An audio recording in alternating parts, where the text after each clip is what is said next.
Good Joe, and welcome back to my review of this week's episode of Sword Art Online. Man, has it been a minute since I said that about any anime, really, because the last show I reviewed before this was Hiroaka Season 4 that ended earlier in the year, and then JoJo went on break, I think over a month ago, because of the virus, so I haven't really been doing much when it comes to anime. So yeah, we're back, boys. SAO has finally made its triumphant return.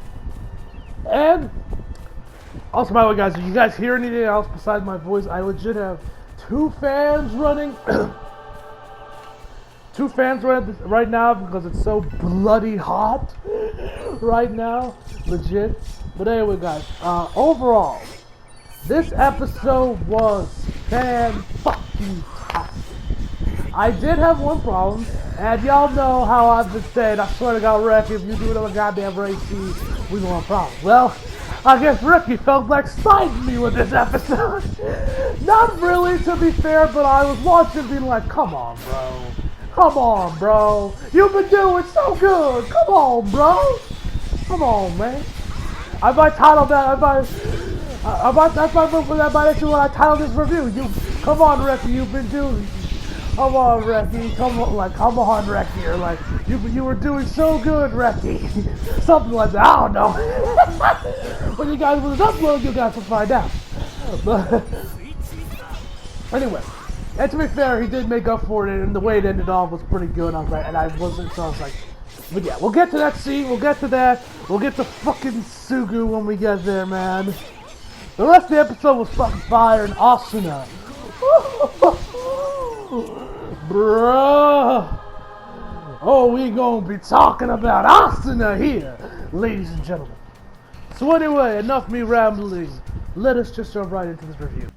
So he starts this episode off exactly where we left, pretty much where we left off last week, with Sia making her grand entrance, god tier animation, all that shit. And she comes down there being like, sorry to keep you waiting, Asuna. She hugs her, yada yada. So then we jump right into the OP. And I actually want to, before we jump into the rest of the episode, I actually want to talk about the OP a little bit and kind of dissect it with it, because I really dug this OP. This is probably just one of my favorite SAO OPs, mostly from the way it's shot, and the ED2 was also fantastic as well. So what did I love? It starts out with Kirito in a classroom, and he's like the only one there, and he's just kind of like looking at the door. Or at the chalkboard, and you can't really see them, just a bunch of random images coming. And this is probably one of my favorite parts of the OP, where you see a bunch of the SAO female cast kind of like leaving behind the color, a shadow of the color that they're associated with Kirito right behind them, and he's completely white. I'm assuming that's I'm assuming what they're trying to portray here is him being like a blank canvas right now, because like I said, he's brain dead Kirito. Like I've mentioned before, countless times. So of course, start with Asuna, her color is red. We then get to, and first off, I love that this OP is predominantly black, whitish, and grayish kind of thing going on right now with this, with like this probably will be like when we're in like the real world segments, because I love black and white. I think it's honestly a lost art. I mentioned this in my review Seven Samurai, which you guys know if you guys have been watching my channel. You guys know I've been doing this Road to Ghost of Tsushima series where I'm reviewing samurai films with space for Ghost of Tsushima. Anyway.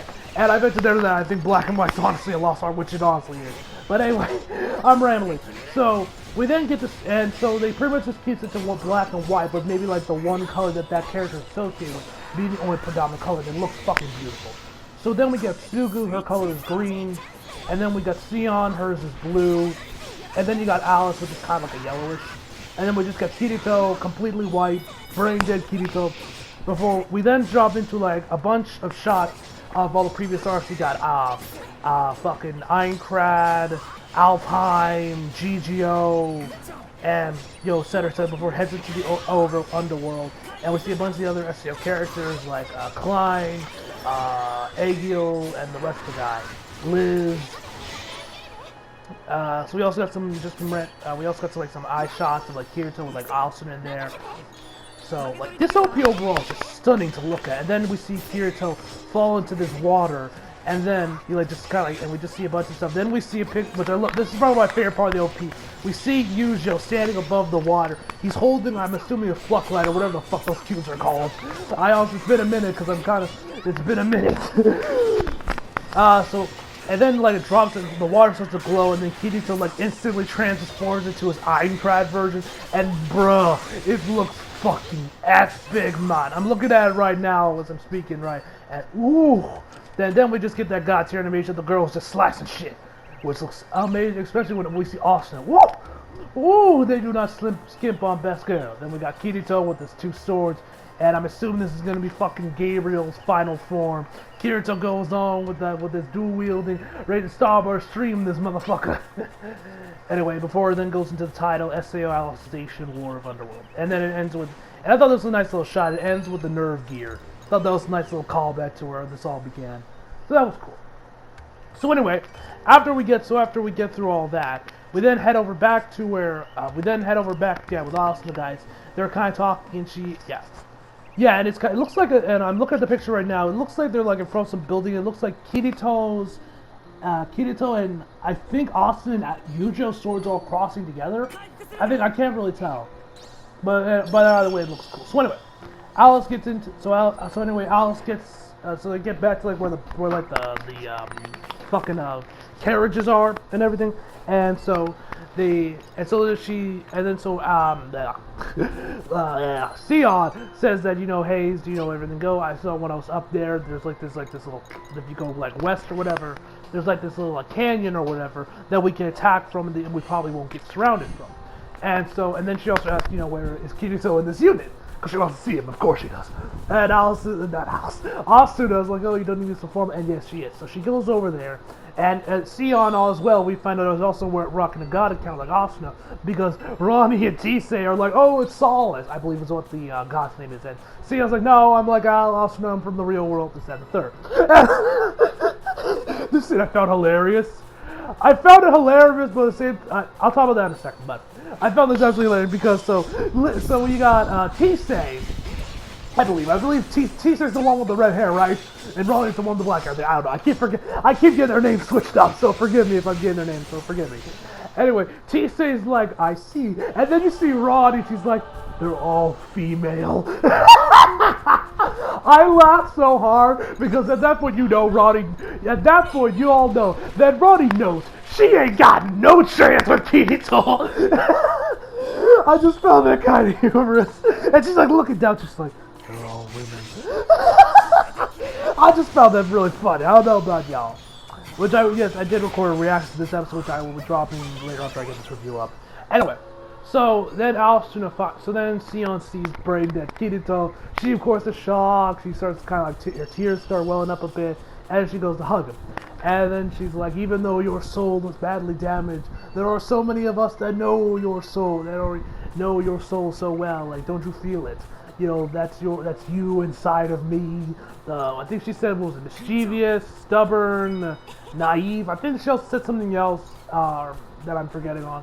But yeah, she's like, that's what the imprint, I guess, that Kirito left on her, I guess. Which I think goes back to, like I said, with the OP and Kirito kind of like bright casual, all the girls' main colors that they're associated with, kind of like covering them. So at least I think that's what they were going for anyway. Like I said, the OP was done beautifully. Anyway,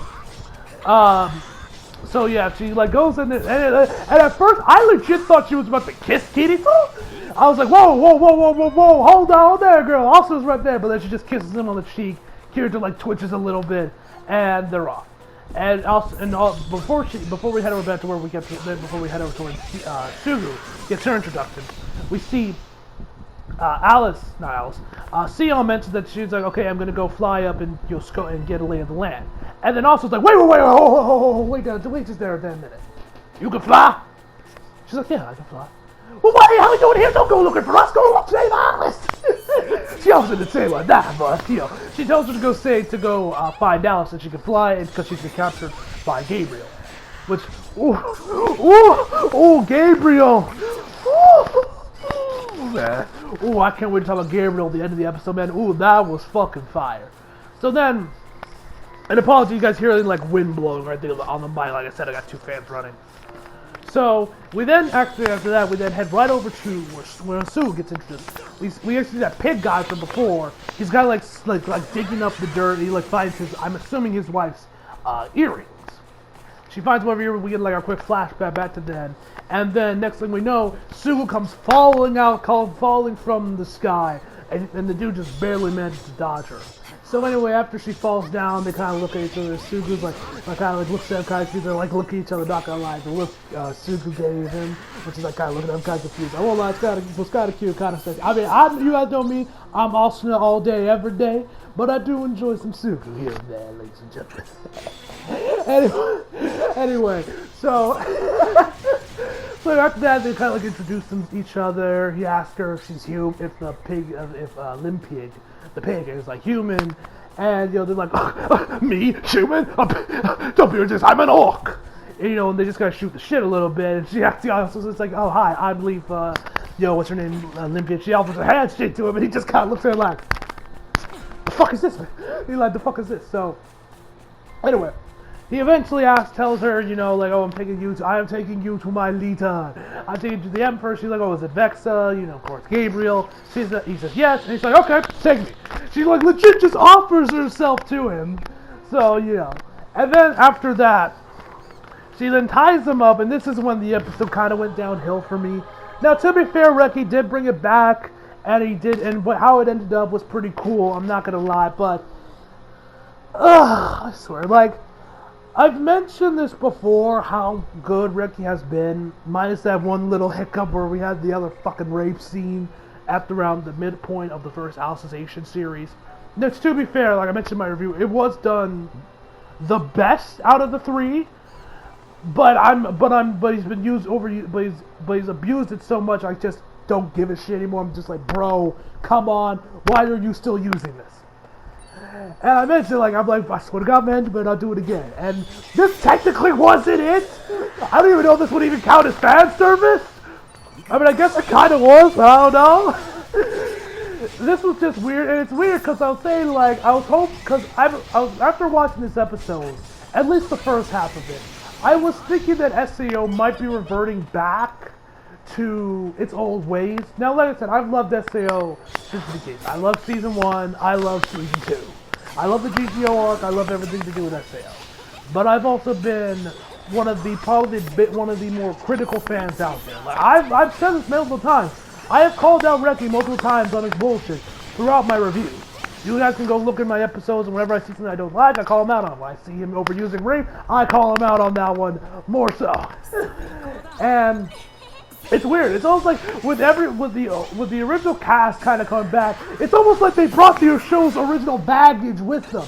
Because Alicization, for a lot of it, was almost like a soft reboot of the series, you could say. With the focusing more on just the original cast and a few of the other players from the first season show. Focus on Kirito, focus on Asuna. You had Kayuba's ex-girlfriend, and then you had the new character got introduced with Alex and Yujo. And the show was built around those five. Yeah, five. Yeah, five. I had to think, or was it? Yeah, five. I had to think about that for a second. And then War of Underworld came out, and it continued that same format. But then around like the last few episodes of that, I was starting to be like, oh, Reki's kind of going back. Now, like I said, the stuff I still love, and like I said, I still stand by what I say. Reki has improved a lot as a writer from where he left off in Season 2 to where he is now. Like, the show, like, the difference in quality of writing is night and day between these two seasons. But with shit like this, what I'm about to talk about, I'm just like, why? I get it, it's anime, I get it, it's fan service, but this isn't fan service. But like all fan service, there's good fan service, and there's fan service. This is fan service I don't particularly like. And I think I can state that most of my audience, or most of the people who are watching this video, can probably agree on that they don't like this shit, and it has no place in this series anymore. To be fair, it was better than what happened in Season 1. That was just like, bro. This was better, but still. I don't like it when Reki kind of does this shit. I wish he kind of would stop it. I know, great, he said he was on Twitter when that race he had, he was politics, said he was done using it. Now, I don't know how many more arcs SAO I have to get through before SAO is to where it was then. I don't even know where it is with the light novels at this point, how far behind the anime is.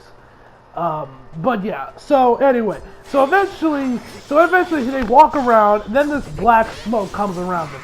and it reveals to be Dark I-E-L, D-L-E-D-I-L, I think that's her name is, that orangish skinned magic user chick that got out a lot faster, so it was kind of like very explicit, you know?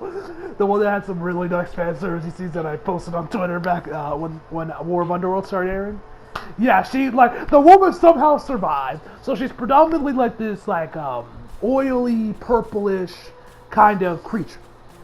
With her face and, like, her hair is not even her normal color. So then, her hands turn into, like, these fucking, like, tentacle things.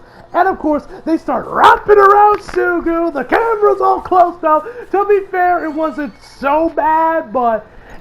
first off, what he does first is rip off her chest plate, showing off her tits. That's the first thing. Now that I was like, ugh. At first I was like, oh God, I swear to God, Ricky, I swear to God, that wasn't that bad. Then we get to where she starts wrapping the tentacles around her, and then like one more goes in there, like right between where her tits are, and blood starts spewing out. She's screaming out, and I'm just watching, be like, who the fuck is into this? And why is this in my show? Well, she's like having a fucking and fucking DLI or whatever is over there having an orgasm. Be like, oh yes, yes. You know, like sucking the life energy out of Sugu. She's like slowly returning back to her normal form. And then you know, you got Limpia being like, yo fam, this is my prison, what the fuck? And so afterwards, like, Lifa, like, I guess, like, dies, and then she, like, revives herself. And then she's like, oh, yes, like, because, like, you know, she's surging with more energy now, because she's, like, I guess at full health now or something. I don't even know what I was watching at this point. But then it gets weird, like, a bit before she, like, starts wrapping more tentacles around her legs, and then one's, like, right by her crotch. And we see it move forward. We don't show nothing, but from her move, right, she moved, and once it's done, it don't take us fucking rocket science to know where it went. Like, bro, this is so unnecessary. Why? Maybe this is A1. I don't know. This is just ridiculous. Anyway, I've complained enough. Anyway, so like legit. So then this episode just got weird. Yes, that wasn't even the weirdest part of this part. So then, the elf chick starts to like, the chick starts to tell like, you are the one that brought her so. And she straight up says like she hates the fact that this dude wears clothes, and dresses kind of acts like a human. And she says, if you strip, walk on all fours and sort of sound like a prig, I might give her back to you. And I'm like, bruh, what?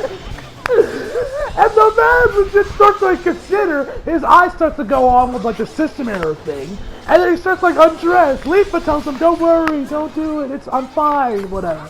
So then the man starts to undress a little bit. He takes off his necklace, he takes off his like jacket or whatever the hell he was wearing on his, and then he starts to go take off his pants.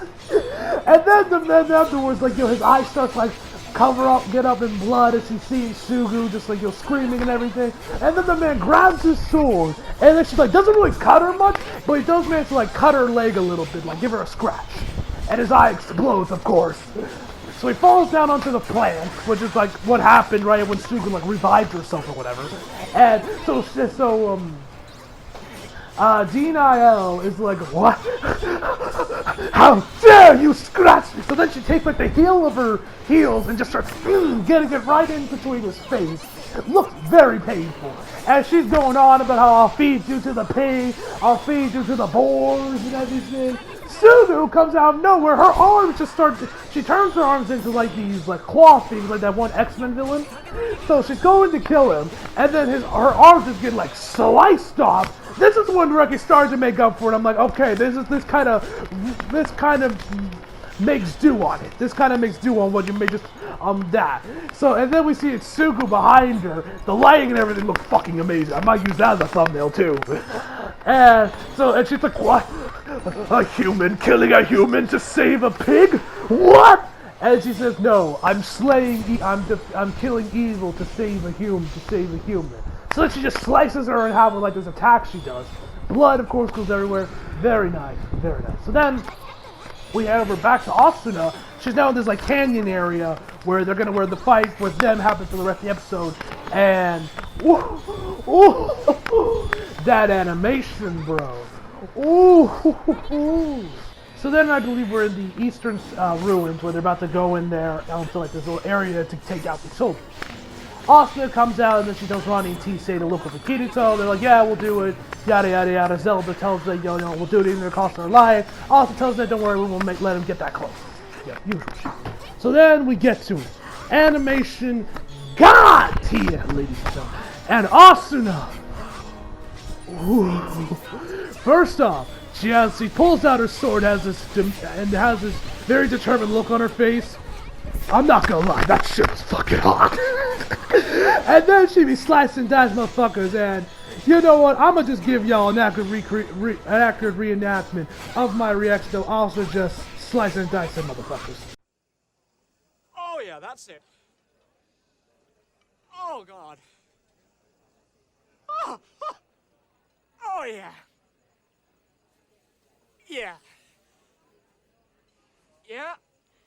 Yes. Yes. Yes. Oh yeah. Oh yeah. Oh yeah.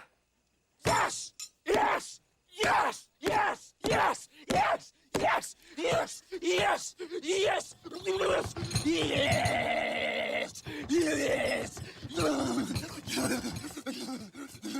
Yes! Yes! Yes! Yes!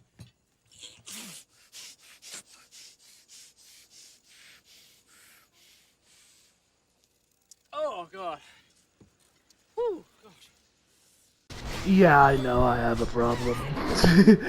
Honestly, guys, if y'all know, I'm gonna probably be posting some memes of Asuna with that clip in there, with like overlaid on like some anime clips of the episode. So if y'all want to see those memes, follow my Twitter. If you ain't already. So anyway, after that, we see Gabriel's brother, and he's like in his hood now. He's just like, oh, just as fierce as ever, and just as hot as ever. But you didn't hear that from me. Oh man, I swear to God, I am a borderline Asuna simp at this point. But anyway, he says that he's so gonna be the one that's gonna kill him. So then we head over back to Bierkoli. He's chasing after Alice and Gabriel. He manages to catch up. He goes on about this speech about fucking what the hell was he saying? But like, oh, you have brought people to the battlefield and thousands have lost their lives senselessly. Whatever, who gives a fuck? Let's talk about the fight. So he pulls out, so first off, the man summons his Bankai to get over to where the dragon is, slices the dragon's fucking wing off, so it sends some Korean down to the floor. He goes in there, he drops from his dragon, then just starts levitating and like, I guess walking on air or whatever, and he fires off another attack. Gabriel dodges the first one. He hits the second one, which Gabriel straight up blocks. He legit holds it between his hands, which I'm like, bruh. Like, legit, I'm not even thinking the man got fucking Zaweldo or some shit. This is like, because this is looking like what Dio was doing, you know, at the end of part 3. So then after that, they just start slicing, they just started, clashing swords for a bit, and then Gabriel fires like this purple mist, whatever, which causes Bierkoli to space out for a moment, which gives Gabriel the chance to like slice him, like cut him up a little bit. He manages to back away, and he's like, oh. So he's like, he's trying to figure out what to do next, and then Gabriel fires out this other attack where he just holds the sword out, and more of the purple mist comes around, and Gabriel, this time, just straight up slices his arm off. I'm like, damn, bruh. And so we end the episode off with Bierkoli having like this little monologue saying like, that he's like, little one, talking about Alex, like, she's like, I wasn't there to give you the fatherly love you so desperately wanted or whatever, but he'll like sacrifice himself to save you. And that's pretty much what the episode ends with, Gabriel and Bierkoli going at it again. That next week is definitely going to be lit. I'm curious to see how that fight's going to end up between Gabriel and Bierkoli. And yeah, man, SAO is back. I'm hyped. This episode was fantastic outside that one scene I didn't like, but hey, whatever. Tell me down below what you guys think. You guys think SAO might be slowly starting to return like what's the word I'm looking for? Kind of like revert back to what happened in the older season, or you think I'm just going crazy? Because I don't know. Like with the cast, when you got the OG cast. Oh no, I also forgot. Oh, how could I forget this? Oh my god, I can't believe I forgot Asuna. I forgot more of Asuna. What the fuck is wrong with me? So also, then we get back also, she's beaten down, she's breathing heavy, she has blood covering her eyes, she still looks hot as fuck. I swear to God, I got a fucking problem, but I cannot wait to hear this with the English dub. Jeremy's voice, man, I swear. So anyway, she's like, so then she sees these soldiers. Well, first off, this one dude speaking in English again, but the English wasn't all that great. He's like, man, this game sucks. I'm walking out, but also just cuts, literally just pierces through his helmet and just cuts him right between the eyes. Looks good. So then she kind of leans on her sword a bit, and she sees all these soldiers in front of her. She's like, so she gets back up, holds her sword out, and says, I won't give up until my mind does, so I'm standing forever. Oh, I love Asuna. And so, and then some other guy, and we see this light coming down to the ground. Also looks straight at the feet, because you think that there's more fucking reinforcements. But actually, in turn, ends up turning into a tornado attack, which reveals to end up being from Klein. So our boy Klein is back and getting in on the action as well. So obviously this means that the rest of the cast is going to follow suit. We're going to see Liz, Silica, the other guys from Alpine, all going to join in there to help our boy Kirito when he finally makes his triumphant return. Whatever that does. And yeah, man, so hyped for next week also. Let me talk about the ED real quick. The ED for this season also looks really good. It is also stunningly shot with Kirito kind of on this boat. There were so many stunning shots in this, legit. Whoever animated this and whoever was the cinematographer for this, bro, give yourself a fucking raise. This is probably one of my favorite of the SAO EDs, legit. Top 3 at the very least, if not my all-time favorite. This was fire. And I love the song too that you picked for it as well. So yeah, overall, I am going to give the first episode, or I guess the newest episode of Sword Art Online Alicization War of the Underworld, a 10 out of 10, Rico. That animation though. Anyway, tell me down below, guys, if y'all thought this episode, love it, hate it, all that shit. And yeah, hope y'all enjoyed the video. Like if you did, subscribe if you're new. Please, because I've been stuck at 150 subs-ish for the past few months now. I would like to get to 160, and after staying there, so if you're new to the channel, you like what you saw, please hit that subscribe button. Help a brother out. And follow me on Instagram and Twitter. Links down in the description box below. And as always, come back for more. See you guys next time.